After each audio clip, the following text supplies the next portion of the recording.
Assalamualaikum warahmatullahi wabarakatuh. Apa kabar semuanya? Nah, pada kesempatan kali ini kita akan belajar mengenai ionisasi senyawa.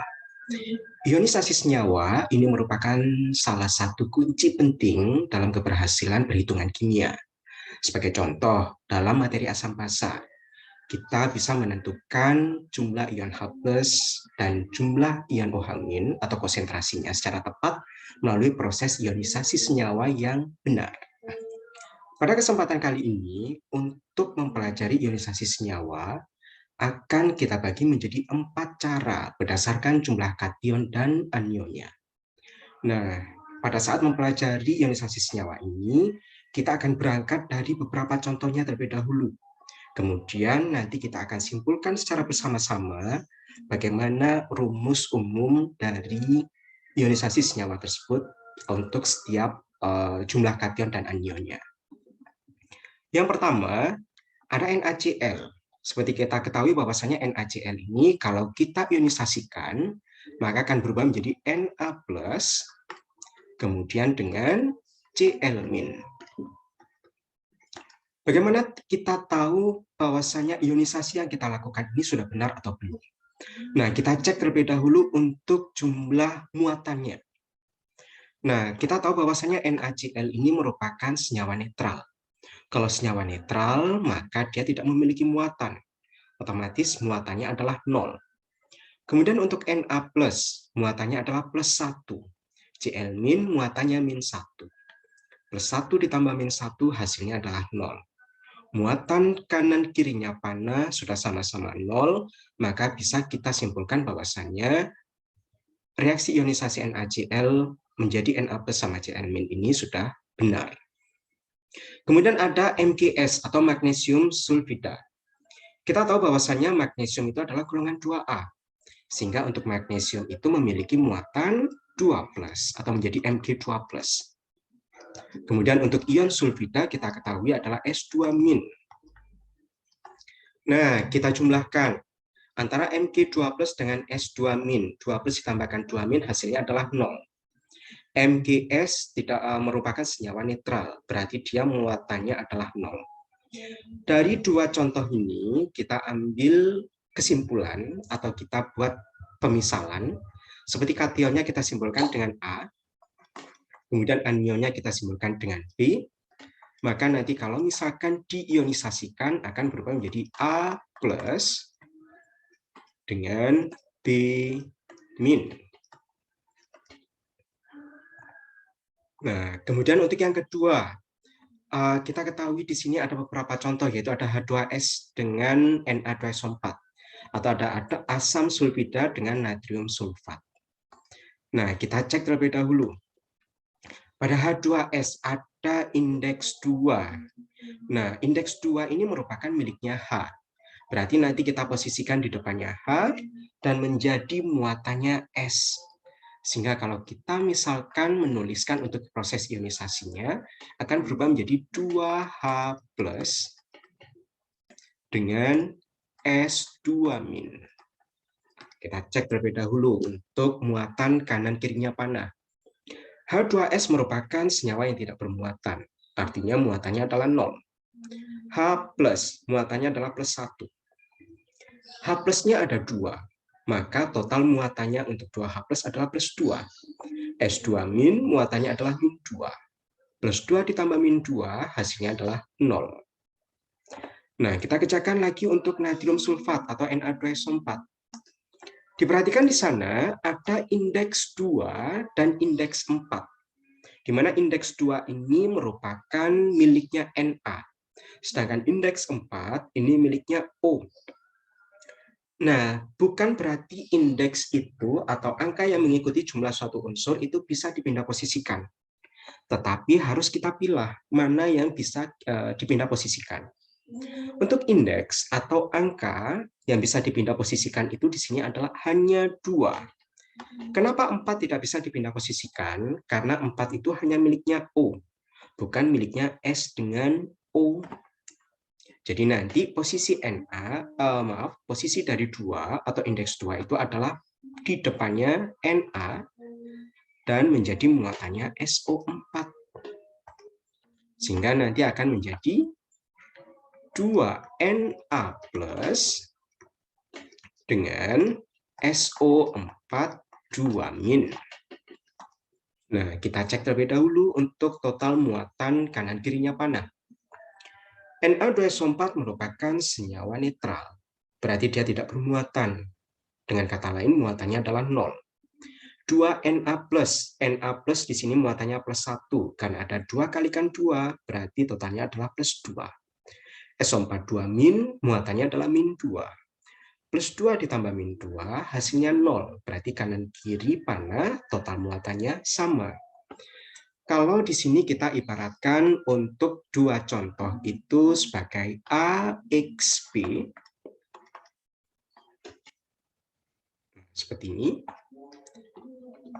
maka X di sini menyatakan jumlahnya A, menyatakan muatannya B, sehingga nanti akan menjadi XA plus ditambah BX min. Nah, seperti ini. Berikutnya, untuk jenis yang ketiga, nah ini diperhatikan. Ada dua contoh, yaitu magnesium klorida atau MgCl2 dengan aluminium fluorida atau AlF3. Ada indeks 2 pada MgCl2 yang mengikuti Cl. Maka posisi 2 ini nanti letakkan di depannya Cl dan menjadi muatannya Mg. Sehingga akan menjadi Mg2 plus dan 2 Cl min. Kita cek terlebih dahulu apakah ionisasinya sudah benar apa belum. MgCl2 tidak ada muatannya, berarti muatannya adalah 0. Mg2 plus muatannya plus 2, 2 Cl min di sini min 1 kalikan 2 berarti min 2. Plus 2 ditambah min 2 hasilnya 0. Maka kanan kirinya panah sudah sama muatannya, yaitu sama-sama 0. Kita lanjutkan untuk AlF3. AlF3 ada indeks 3 yang mengikuti F, berarti letakkan posisinya di depannya F, maka menjadi muatannya Al, maka akan menjadi Al3 plus dengan 3F min. Kita cek sekali lagi, AlF3 tidak ada muatannya, maka muatannya adalah 0. Al3 plus muatannya plus 3, 3F min, F min ini min 1 kalikan 3 min 3. Plus 3 ditambahkan min 3 menjadi 0. Kanan kirinya sudah sama-sama 0 untuk muatannya. Maka untuk yang ketiga ini bisa kita buatkan kesimpulan atau rumus umumnya, itu menjadi A, B, Y. Nah, di sini untuk indeksnya itu adalah disimbolkan dengan Y. Y ini miliknya B, berarti nanti posisikan di depannya B dan menjadi muatannya A. Sehingga menjadi AY plus ditambah YB min. Nah, seperti itu ya. Kemudian untuk ionisasi yang terakhir. Jadi ionisasi terakhir ini merupakan gabungan dari cara 2 dan 3. Sebagai contoh, ada aluminium oksida atau Al2O3. Pada aluminium oksida, di sini ada indeks 2 yang mengikuti Al dan ada indeks 3 yang mengikuti O. Kalau misalkan nanti kalian bingung bagaimana menentukan ionisasinya, tuliskan Al dulu di depan. Di sini ada Al. Nah, kemudian di sini ada O. Tuliskan seperti ini dulu.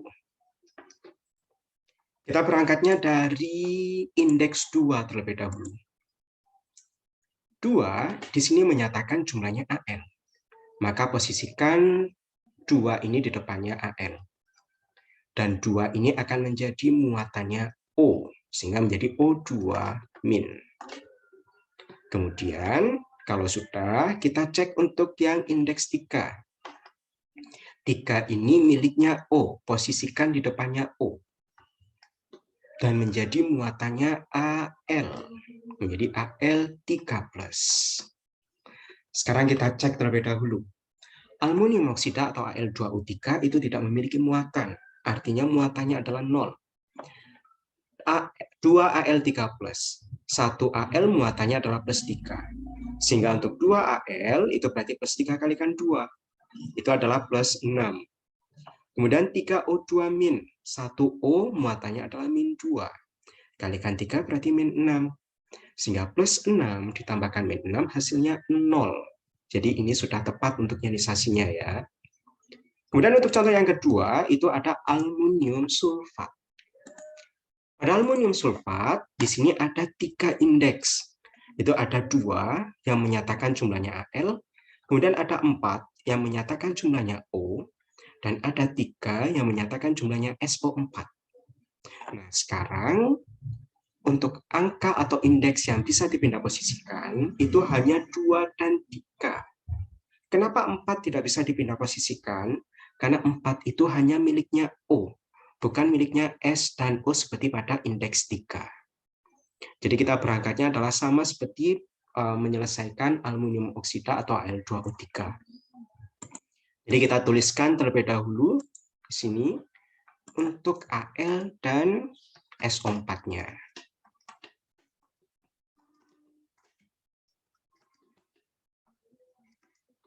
Kita berangkat dari indeks 2 terlebih dahulu. Kita tahu 2 ini menyatakan jumlahnya Al, berarti posisikan di depannya Al. Nah, seperti ini. Kemudian berarti menjadi muatannya dari SO4, 2-. Setelah itu gantian untuk indeks 3.